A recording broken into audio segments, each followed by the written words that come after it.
Maraming tao ang hawak ang salita ng Diyos para basahin araw-araw. Hanggang sa puntong maingat na sinasaulo ang lahat ng mga klasikong talata roon na kanilang pinakaiingatang yaman. At higit pa rito, ipinangangaral ang mga salita ng Diyos sa lahat ng lugar. Tinutustusan at tinutulungan ang iba sa pamamagitan ng kanyang mga salita. Iniisip nila na ang paggawa nito ay pagpapatotoo sa Diyos, pagpapatotoo sa mga salita niya, na ang paggawa nito ay pagsunod sa daan ng Diyos. Iniisip nila na ang paggawa nito ay pamumuhay ayon sa mga salita ng Diyos, na ang paggawa nito ay pagdadala ng mga salita niya sa kanilang mga tunay na buhay, na ang paggawa nito ay magbibigay daan para matanggap nila ang parangal ng Diyos at maligtas at maging perpekto.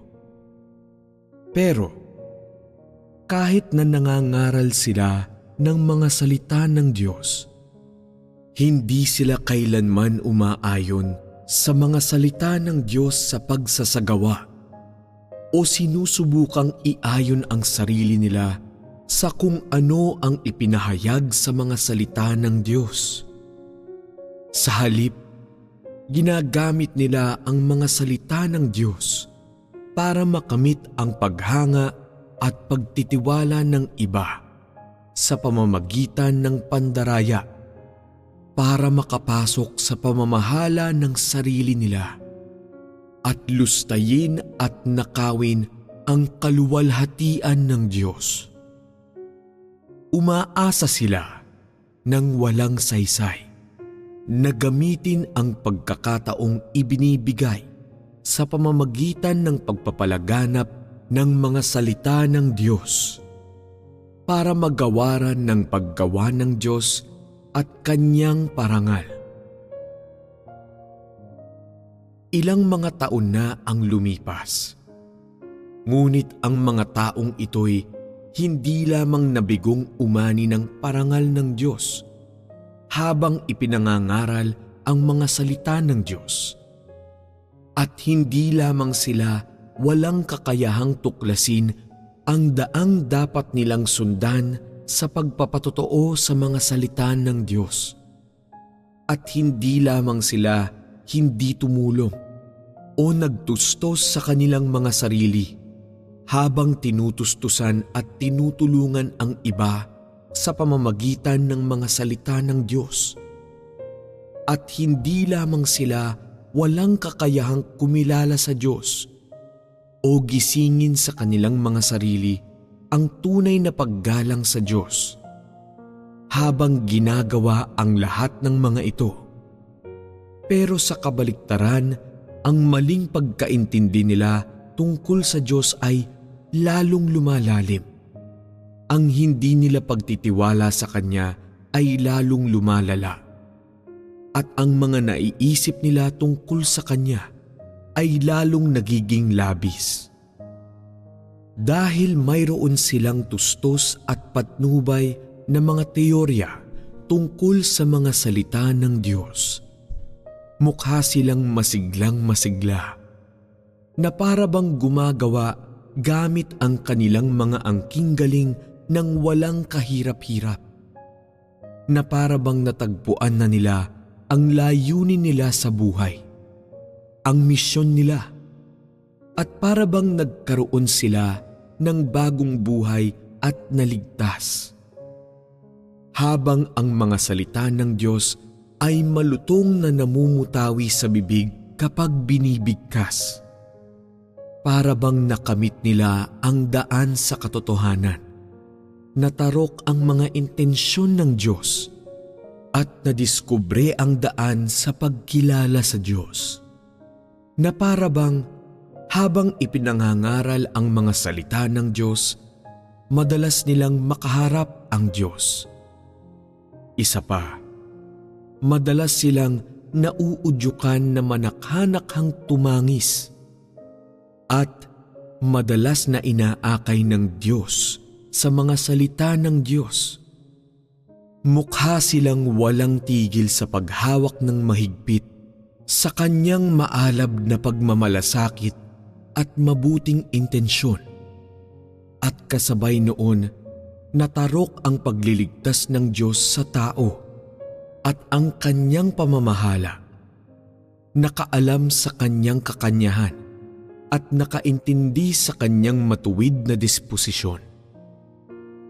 Batay sa ganitong pundasyon, tila mas lalo pa silang naniniwala na mayroong Diyos, na mas nakikilala nila ang kanyang matayog na kalagayan at mas nararamdaman nila ng malalim ang kanyang kadakilaan at pagiging higit sa lahat. Dahil babad sila sa mababaw na kaalaman sa mga salita ng Diyos, tila mukhang ang pananampalataya nila ay lumago. Ang determinasyon nilang tiisin ang pagdurusa ay lumakas at ang pagkakilala nila sa Diyos ay lumalim.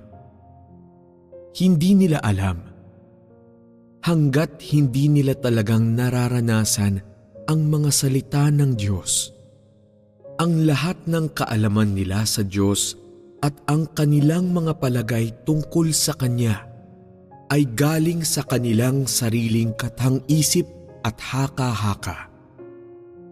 Hindi tatagal ang pananampalataya nila sa anumang uri ng pagsusulit mula sa Diyos.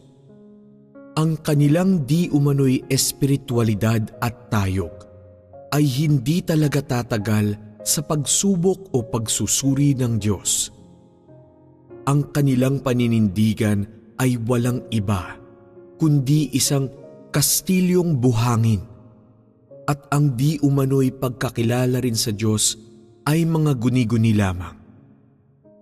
Sa katunayan, ang mga taong ito na wari ay nagsisikap para sa mga salita ng Diyos ay hindi pa kahit kailanman nakatanto kung ano talaga ang pananampalataya, ano ang tunay na pagpapasakop, ano ang tunay na pagkalinga, o ano ang tunay na pagkakakilala sa Diyos. Kinukuha nila ang teorya, imahinasyon, kaalaman, kaloob, tradisyon, pamahiin, at maging kagandahang asal ng sangkatauhan, at ginagawa itong kapital na pampuhunan at mga sandatang militar para sa paniniwala sa Diyos at paghahabol sa Kanya. Ginagawa pa ang mga ito na pundasyon ng kanilang paniniwala sa Diyos at paghahabol sa Kanya. Kasabay nito, kinukuha rin nila ang kapital na ito at mga sandata at ginagawa ang mga itong mahikang anting-anting para kilalanin ang Diyos, para katagpuin at labanan ang pagsusuri ng Diyos, pagsubok, pagkastigo, at paghatol. Sa katapusan, ang kanilang naipon ay walang iba kundi mga palagay tungkol sa Diyos na puno ng relihiyosong pakahulugan, mga sinaunang pamahiin, at lahat ng romantiko, katawa-tawa at misteryoso, at ang kanilang paraan ng pagkilala at pagpapakahulugan sa Diyos ay gaya pa rin ng dati. Tulad ng sa mga taong naniniwala lamang sa langit sa itaas o sa matandang tao sa himpapawid, samantalang ang katotohanan tungkol sa Diyos, ang Kanyang kakanyahan, Kanyang disposisyon, Kanyang mga pag-aari at pagka-Diyos at iba pa. Lahat ng may kinalaman sa totoong Diyos mismo ay mga bagay na hindi nagawang matarok ng kanilang pag-alam, ay ganap na hindi angkop at malayong magkaiba. Sa ganitong paraan, kahit na sila ay nasa ilalim ng pagtutustos at pangangalaga ng mga salita ng Diyos, sila magkagayunman ay hindi tunay na nakatahak sa daan ng pagkatakot sa Diyos at pag-iwas sa masama. Ang tunay na dahilan para dito ay hindi talaga sila nakakilala sa Diyos at ni hindi rin sila kahit minsan nagkaroon ng tunay na pakikipag-ugnayan o pakikipag-isa sa Kanya. Kung kaya imposible para sa kanila na makarating sa pakikipag-unawaan sa Diyos o magising sa kanila ang isang tunay na paniniwala, paghahabol o pagsamba para sa Diyos, na dapat nilang isaalang-alang ang mga salita ng Diyos ng gayon, na dapat nilang isaalang-alang ang Diyos ng gayon. Ang pananaw at saloobin nilang ito ang naging dahilan kaya walang bunga ang mga pagsisikap nila. Kaya kailanman sa walang hanggan hindi nila malalakaran ang daan ng pagkatakot sa Diyos at pag-iwas sa masama.